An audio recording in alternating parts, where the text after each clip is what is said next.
दरम्यान कोल्हापूर पद्धतीचे सर्व मतदारे पाहण्यासाठी आहे. सर्वांना सवलतीचा इशारा देण्यात येत आहे. गरज असल्यास घराबाहेर पडा. विनाकारण तू ओलांडून जाण्याचा लटकेपणा करू नका.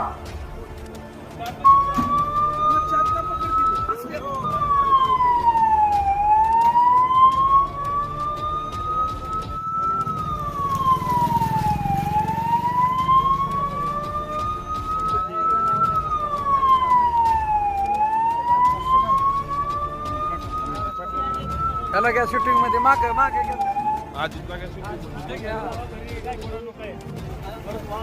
शूटिंग मध्ये घ्या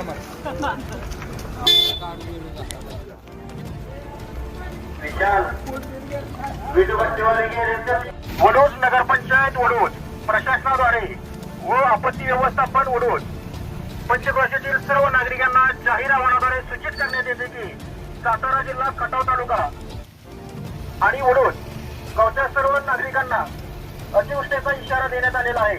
तरी येरळा नदीकाठच्या सर्व नागरिकांनी सुरक्षित स्थळी स्थलांतर करावे. तसेच काळजी घ्यावी.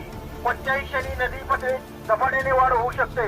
दरम्यान कोल्हापूर पद्धतीचे सर्व बंधारे पाण्याखाली आहेत. सर्वांना सावधानतेचा इशारा देण्यात येत आहे. वडोद नगरपंचायत वडोद प्रशासनाद्वारे वडोद पंचक्रोशीतील सर्व नागरिक यांना जाहीर आवाहनाद्वारे सूचित करण्यात येते की सातारा जिल्हा खटाव तालुका आणि वडोद पंचक्रोशीमध्ये पावसाचा जोर पाहता जिल्हा प्रशासनाच्या सूचनेनुसार पुढील 5 ते 6 तास अतिवृष्टीचा इशारा देण्यात आलेला आहे. तरी येरळा नदीकाठचा व वडोद नगरीची जलवाहिनी येरळा नदीच्या